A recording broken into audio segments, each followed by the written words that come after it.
Dress होनी चाहिए। हमारी नई शिक्षा नीति के अंदर जिस प्रकार के व्यवहारिक पहलू के साथ साथ हमारी परंपराएं, हमारी संस्कृति, हमारी ऐतिहासिक विरासतों का संरक्षण करने की बात कही, उसी के अनुरूप राजस्थान की सरकार ने इसको प्रारंभ किया है। पिछली बार सरकार ने इतिहास को विकृत करने का जो काम किया था वो भी सबके सामने है।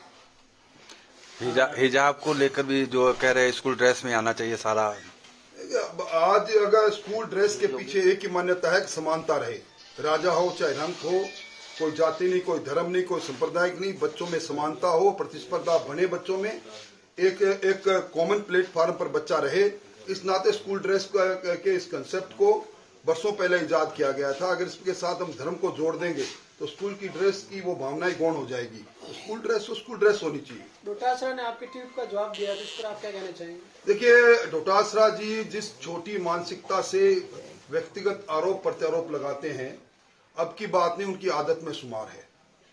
उन्होंने मुझ पर जिस प्रकार के आरोप जड़े हैं, वो अगर 5 साल तक सरकार को लिए बैठे रहे, मैं 5 साल तक प्रतिपक्ष में रहा, उपनेता और नेता रहा, सदन में भी वो रहे, मेरे सामने बैठकर वो आरोप लगाते तो मैं उनका जवाब देता।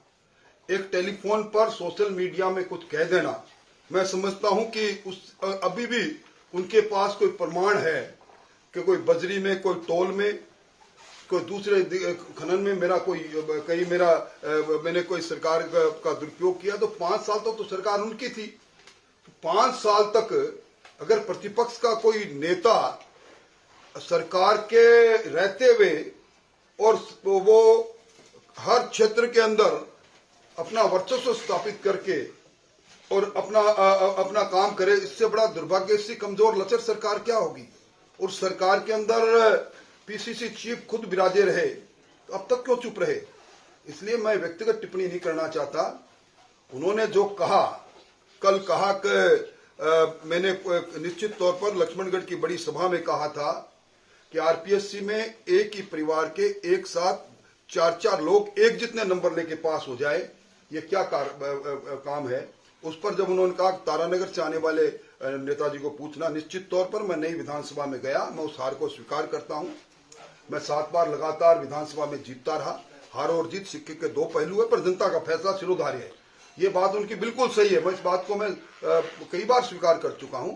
हार और जीत की रीत निराली है, हार है, मैं उस हार को स्वीकार करता हूं, इसमें कोई शक नहीं। हार के बावजूद भी राज्यसभा लोकसभा चुनाव में आपको लड़ने की आपकी बात नहीं, ये चूंकि मैं अपनी मनपसंद की सीट पर गया था और ये सोचकर गया था जो जिस सीट पर आज तक भारतीय जनता पार्टी सिर्फ 2 बार जीती थी, जिसमें एक बार मैं जीता था 2008 में, कठिनतम सीट को चुनौती मानकर मैं गया था।